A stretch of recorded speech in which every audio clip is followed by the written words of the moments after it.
Magandang araw po. Narito na po ang magiging lagay ng panahon ngayong araw na Martes, January 6, 2026.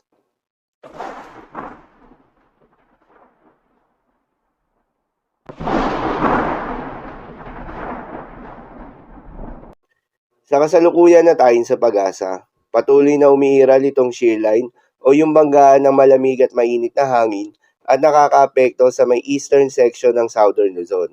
Habang northeast monsoon pa rin o hanging amihan, ang patuloy na nakakaapekto sa nalalabing bahagi pa ng Luzon. At sa nalalabing bahagi pa nga ng ating bansa, ay asahan naman yung epekto ng easterlies o yung mainit na hangin na nanggagaling sa may silangan. Samantala yung binabantayan na low pressure area sa labas ng Philippine Area of Responsibility na nasa timog kanlurang bahagi ng ating bansa ay tuluyan ng nalusaw o nag-dissipate. Kaya naman sa ngayon ay wala na muli tayong binabantayan na low pressure area o maging bagyo sa loob o malapit sa Philippine Area of Responsibility na maring makaapekto sa ating bansa. Para naman sa magiging lagay ng panahon ngayong araw ng Martes, dahil nga sa epekto nitong shear line, asahan sa Bicol Region, Quezon, Oriental Mindoro, Marinduque, Romblon at Northern Samar ang maulap na kalangitan na may kalat-kalat na mga pagulan at isolated thunderstorms. Posible ang mga pagbaha o pagguho ng lupa due to moderate to heavy rains. Habang sa nalalabing bahagi ng Visayas ay asahan naman yung maulap na kalangitan na may kalat-kalat na mga pagulan at thunderstorms. Dulot naman niya ng easterlies. Posible rin na mga pagbaha o pagguho ng lupa due to moderate to at times heavy rains. Habang sa Cordillera Administrative Region, Cagayan Valley at Aurora, ay asahan naman yung maulap na kalangitan na may kasamang mahihinang mga pag-ulan na dulot ng northeast monsoon.